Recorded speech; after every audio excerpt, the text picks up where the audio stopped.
How lovely is your dwelling place, O God of hosts.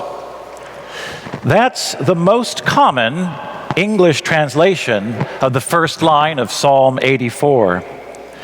Our familiar prayer book version, which we just chanted antiphonally with the marvelous help of the senior choristers and Schola, says, "How dear to me is your dwelling, O God of hosts." Hebrew Bible scholar Robert Alter suggests that lovely, even dear, are somewhat tepid descriptors when it comes to the intensity of desire for God's presence indicated in the original Hebrew. The Venerable King James Version gives us proper English restraint with, "How amiable are your tabernacles." But this is somewhat drained of the potent life source animating the psalmist's desire for God. Alter says the original Hebrew puts more skin in the game on the part of the petitioner. There is even an element of passionate, intimate yearning. I wonder if we might come closer to the psalmist's intention by, just once in a while, praying this beloved psalm like this. How ravishing is your dwelling place, O God of hosts. My soul has a ravenous longing for the courts of God.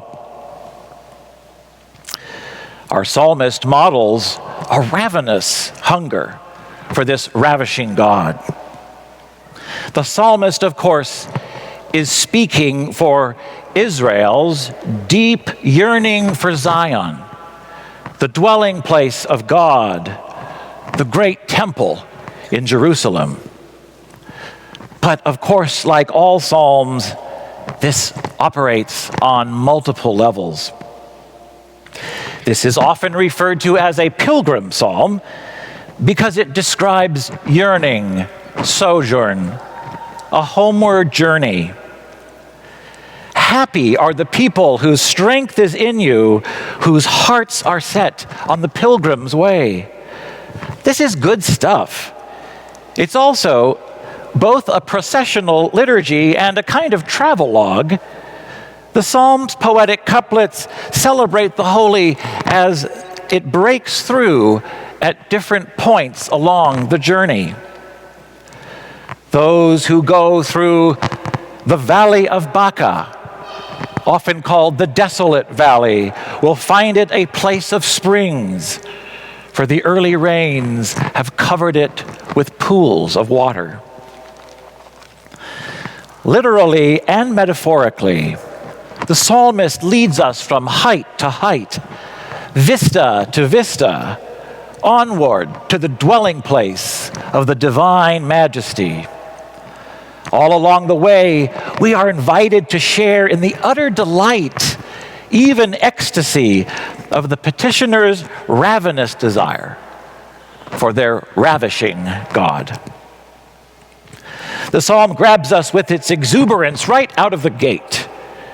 When we finally arrive at our soul's desire, at the place where our heart and our flesh rejoice in the living God, when we behold the courts of the Lord in their glory, we see again what we remembered at the psalm's very beginning. The sparrow has found her a house, and the swallow a nest where she may lay her young. Beautiful imagery. The heart of God is intimately connected with all that God has made.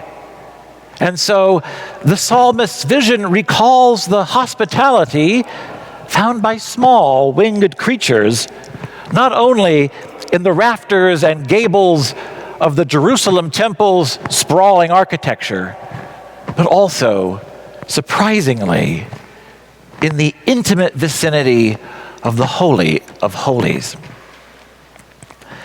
Everything God has made bears a mark of sacramentality, of sacredness. As seekers, as pilgrims ourselves, the psalm reminds us that our ravenous hunger for God must also fuel our commitment to care for the gift of creation. Life on earth, our island home, is fragile, but it's always and forever shot through with God's love for it, for us. To love God in return is to love and steward God's gift of the environment. St. Mark's knows well that our care for the environment goes hand in hand with caring for our neighbor. The societal sin, our contributions to climate change, has had a devastating impact on our most vulnerable and least resourced siblings and neighbors. Global warming disproportionately affects nations and communities of color living in heat, flood, and famine zones, and pollution-plagued cities, all bearing the widening, increasingly irreversible scars of runaway carbon emissions. The destruction of wild places and animal habitats around the globe and in our own backyard is an affront to our God. It's an affront to our ravishing God who welcomes sparrows and swallows to the innermost sanctuary of God's house. This stewardship in-gathering Sunday, your financial commitment affirms our shared Christian hope that we can make a difference as a community of faith. It honors the sacramentality of the world around us. Among the many ways Psalm 84 draws us into the presence of God is with the liturgical quality of an offertory. An offertory we will soon make in many ways. It is as much a pilgrim psalm as it is a gratitude psalm. The psalm luxuriates in thanksgiving for the reality of God's ravishing presence with, among, behind, and before us. Happy are they who dwell in your house.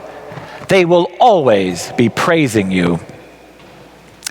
There is a direct connection between our desire for God and the generosity of our stewardship practice. It's the yearning we want to foster because it's the yearning, a ravenous yearning even, that takes us home to God.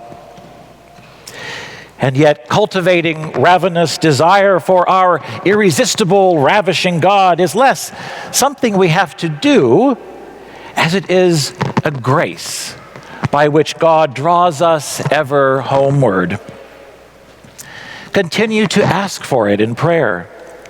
Pray for it alongside the psalmist, the sparrow and the swallow with her young babies, and the great Judeo-Christian cloud of witnesses who have traced and rejoiced in this homeward liturgy of the 84th Psalm for millennia.